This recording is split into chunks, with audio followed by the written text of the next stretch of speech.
finanzieri italiani accusati di frode e truffa.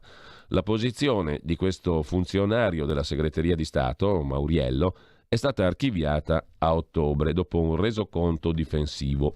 Ora la sua testimonianza è divenuta pubblica e apre uno squarcio sui rapporti che il Vaticano ha intessuto con alcuni agenti dell'AISI, la nostra agenzia di sicurezza interna, servizi segreti interni, quelli che una volta erano il SISDE, guidati dal 2015 dal generale Mario Parente. Nel memoriale il funzionario vaticano chiarisce che lui con l'acquisto del palazzo londinese di Sloane Avenue non c'entra. Le mie mansioni sono nel cerimoniale, dice al promotore di giustizia Alessandro Diddi a gennaio del 20, e nei rapporti con la gendarmeria e altre forze dell'ordine italiane. Poi, in merito ad alcune contestazioni fattegli dal procuratore Diddi e dai gendarmi che indagavano sulla presunta truffa milionaria, spiega la natura di alcuni incontri che lui e alti prelati, come il potente sostituto Edgar Peña Parra, fedelissimo di Papa Francesco, hanno avuto con 3 pezzi da 90 dell'AISI, dei servizi segreti interni italiani, Andrea Tineri, la cui vicenda è stata pubblicata da Panorama di N. Cronos, e poi il caporeparto Giuseppe Del Deo e lo stesso Parente. Insomma, il Vaticano ha chiesto aiuto ai servizi segreti italiani. Anche di questo poi parleremo con Carlo Cambi, che di questo si è occupato, temendo anche l'arresto, come ricorderete. Non è stato arrestato, per fortuna è ancora con noi, in libertà. Mentre c'è da segnalare anche il giro che continua a fare domani sui quotidiani locali, Informazione e Potere Locale. Stavolta siamo in Sicilia. Cronisti a chilometro zero, scrive Attilio Bolzoni, e volti del giornalismo in Sicilia. Nel Trapanese, pensate un po', ci sono sindaci che hanno una sgradevole usanza. Cosa fanno appena eletti? Nominano nel loro staff, come ha detto Stampa, il giornalista più famoso del circondario. Viva la libertà di Stampa. Le storie che pubblica la Sicilia quasi mai si rintracciano su Il Giornale di Sicilia. Il racconto di un'informazione piatta, felpata, attenta a non dispiacere, scrive Bolzoni. Poi c'è la vicenda montante. Se avete iniziato a leggere il libro di Sallusti e Palamara, il secondo, Lobby e Logge, c'è un capitolone dedicato a Antonello Montante. Era il capo della Confindustria in Sicilia, in ottimi rapporti con Emma Marcegaglia quando ella era presidente della Confindustria, lo delegò alla legalità, a posteriori viene da piangere, ma comunque al di là di questo Antonello Montante era un personaggio che ogni persona che incontrava ne faceva un dossier, un ricattatore, un personaggio in trame coi mafiosi e con gli affari e col quattrino e con tutti i potenti di turno. Amici e nemici nella galassia intorno a Montante. Il suo caso è stato raccontato molto poco e ce n'è un motivo, anzi più d'uno, perché sia stato raccontato molto poco. Perché tanti magistrati, compresi illustri nomi della magistratura militante antimafia come Roberto Scarpinato, avrebbero qualcosa da dire sui loro rapporti con questo signore, con Montante, condannato a 14 anni tra l'altro, anche per questioni relative a rapporti con la mafia. Ci sono quelli da premiare, quelli da calunniare, quelli da ammorbidire, quelli da spiare, tutti dentro un'informativa della polizia che ricostruisce i rapporti di Antonello Montante con la Stampa. Montante appunto era un pezzo grosso della Confindustria e aveva rapporti anche ovviamente con i giornalisti siciliani e non solo, ma soprattutto beccatevi il punto nel libro appunto di Palamara e Sallusti dove si parla di lui. Niente di particolare, è il riassunto di ciò che è stato pubblicato però da vari giornali, però non ne ha parlato più nessuno del caso Montante e, ripeto, per motivi molto chiari, perché altrimenti molti illustri magistrati, per esempio, avrebbero dovuto spiegare i loro rapporti con costui.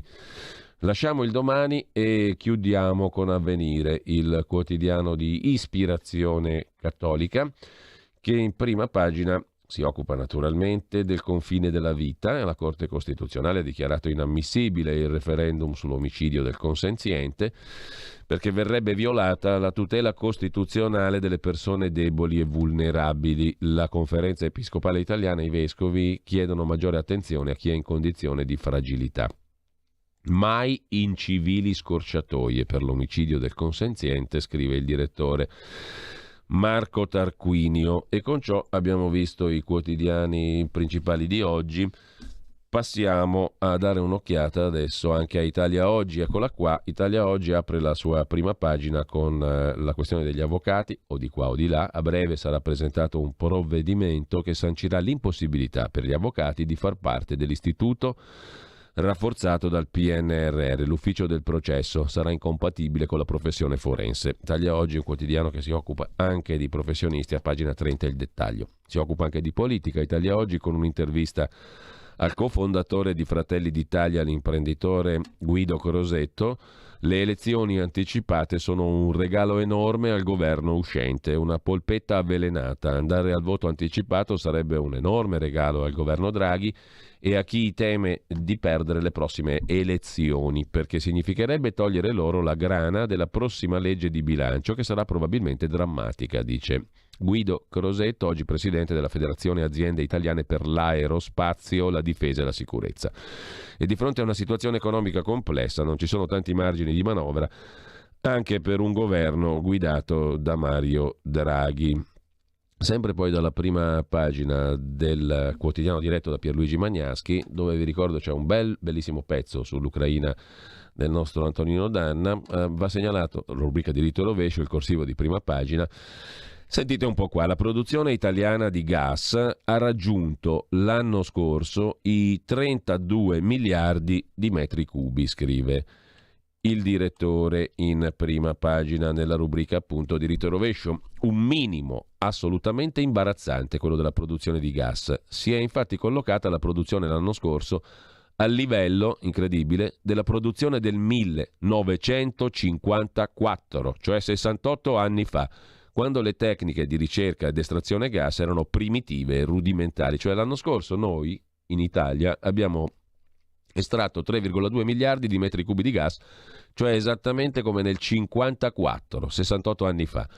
Il picco produttivo, 7 volte quello del 2021, si era verificato nel 1991. Produzione italiana gas a 21 miliardi di metri cubi. Si calcola che la produzione dell'anno scorso potrà essere raddoppiata nel giro di un anno.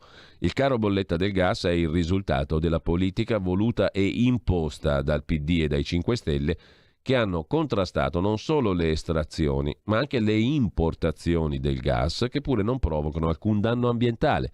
I cittadini che vengono salassati dai prezzi del gas dovrebbero sapere con chi prendersela, ma questo non si verificherà. In tal modo le scemenze potranno essere applicate anche in futuro, scrive Italia Oggi. Da Italia Oggi adesso andiamo a vedere alcuni degli articoli principali del giorno. Vi segnalo intanto su Repubblica, pagina 15, l'intervista a Massimiliano Fedriga, presidente del Friuli Venezia Giulia e della Conferenza delle Regioni. Riapriamo tutto, ora il virus dà tregua, l'autunno è un'incognita, i colori sono soltanto un feticcio. Il centrodestra deve ripartire dalle forze di governo, il futuro non può essere un cartello elettorale, altrimenti andiamo a sbattere, dice il presidente del Friuli Venezia Giulia, che parla poi alla fine dell'intervista anche di politica più in generale. Lei ha vaccinato suo figlio? Chiede Repubblica. Sì, risponde Fedriga. Io e mia moglie abbiamo sentito il pediatra e lo abbiamo vaccinato. Ma Matteo Salvini invece no, obietta l'intervistatore. Abbiamo fatto scelte diverse, risponde Fedriga, ma coerenti tra noi e col governo che non ha imposto l'obbligo. Il ministro Franceschini ha auspicato una svolta moderata della Lega. Mi sono sempre rifiutato, dice Fedriga a Repubblica, di applicare alla politica gli schemi di moderato o estremista. Credo che il centrodestra debba confrontarsi non su una proposta al ribasso per il 23, ma su un progetto di governo del paese. Il futuro non può essere un cartello elettorale. Quanto all'idea di una federazione sul modello del Partito Repubblicano lanciata da Salvini con moderati e forzisti, condivido l'idea, dice Fedriga, che la proposta del centrodestra debba partire dalle forze di governo, ma deve poi essere una proposta larga che tenga dentro anche Fratelli d'Italia. Sarà Salvini a gestire questa fase? Mi sembra, risponde Fedriga, che con senso di responsabilità stia cercando di sminare i contrasti. È un lavoro da fare insieme, non dobbiamo cercare le macerie, ma le fondamenta della casa del centrodestra, dice Fedriga. Su questo poi velocemente dalla Stampa di oggi serve un chiarimento, dice Giorgia Meloni a Matteo Salvini. Basta polemiche, risponde il segretario leghista, e litigio, Meloni-Salvini, l'alleanza vacilla, scrive La Stampa. Fratelli d'Italia ha sfidato i leghisti su giustizia, riforme Green Pass. Dimostrino, chiede Giorgia Meloni, di non essere succubi della sinistra. Matteo Salvini si limita a dire: non perdo nemmeno 30 secondi in polemiche, i chiarimenti li faccio con altri. E poi c'è la guerra dei Renzi, il silenzio del PD sulla lettera, scrive La Stampa. Per Bersani si tratta di tensioni interne, episodi tristi, come un tacchino sul tetto. Mentre Gori dice così si avvelena l'Italia, il sindaco di Bergamo. Ma noi lasciamo La Stampa per andare a Repubblica dopo la pausa. Dopo la pausa le 2 pagine di Repubblica, che si fa un viaggio con l'inviato Emanuele Lauria a nord-est, nella Lega a dii e processi. Di che parlerà mai Repubblica? Suspense. Ci sentiamo tra poco, dopo il brano musicale che adesso non ricordo qual è, ma sarà una roba interessante. Presumo che sarà una roba interessante, forse no, chi lo sa, vedremo dopo la pausa. Stai ascoltando Radio Libertà, la tua voce libera, senza filtri né censura. La tua radio. Stai ascoltando Radio Libertà, la tua voce libera, senza filtri né censura. La tua radio. stai ascoltando Radio Libertà, la tua voce libera, senza filtri né censure, la tua radio.